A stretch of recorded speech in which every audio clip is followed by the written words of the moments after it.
Spirit, stallion of the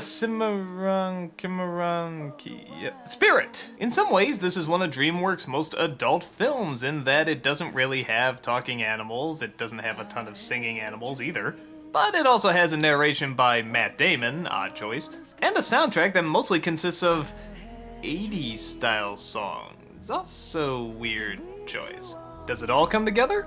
Well, yes and no. The story centers around the life of a horse in the New West. Native Americans are in the process of fighting for their land against the white man, and one lone horse is separated from his mother and his group.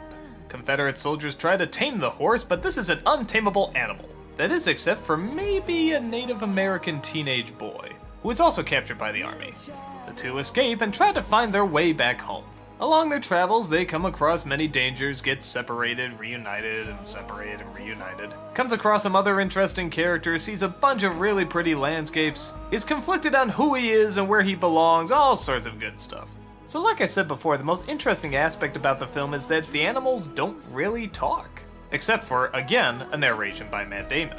But even that's sort of toned down to just the bare bones essentials. Really, the majority of the movie is just told through the horse's expressions. And you know what? Kudos. Which is not to say I'm against talking animals in movies, but it's just so often we see it, and now here's a film where the talking animals are not needed and it still works. Most of the emotion is communicated through the expressions on the faces, which on a horse is very difficult to do, but the animators do a really decent job. You want to know what's going to happen to them, you want to get through their journey, and this creates a really good adventure.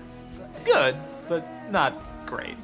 To the film's credit, this is a very hard movie to make great. I mean, it has a lot of things against it, with not making the animals talk and focusing on an animal that mostly has to be on all fours most of the time. So the fact that this is a good movie at all, I think is actually pretty impressive. It's a tough flick to make interesting.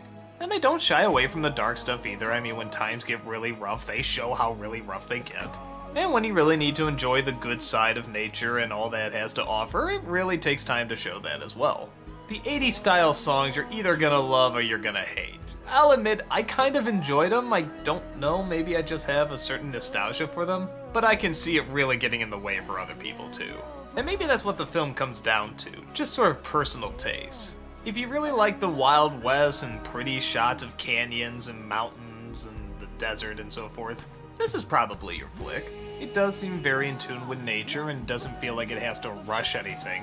I guess, well, I'm just not really one for that Western sort of world. I think a movie has to try especially hard to get me into this sort of environment, which is not to say it's a bad environment, it's a pretty environment, it's just not my favorite.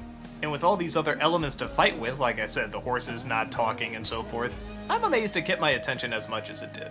So I'm impressed with how they pulled this off. Not one of my personal faves, but I'm glad I saw it. It has pretty scenery, good characters, some great animation, and the maturity to know when to let the words do the talking and when to let the imagery do the talking.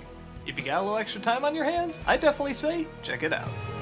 My brother, under the sun.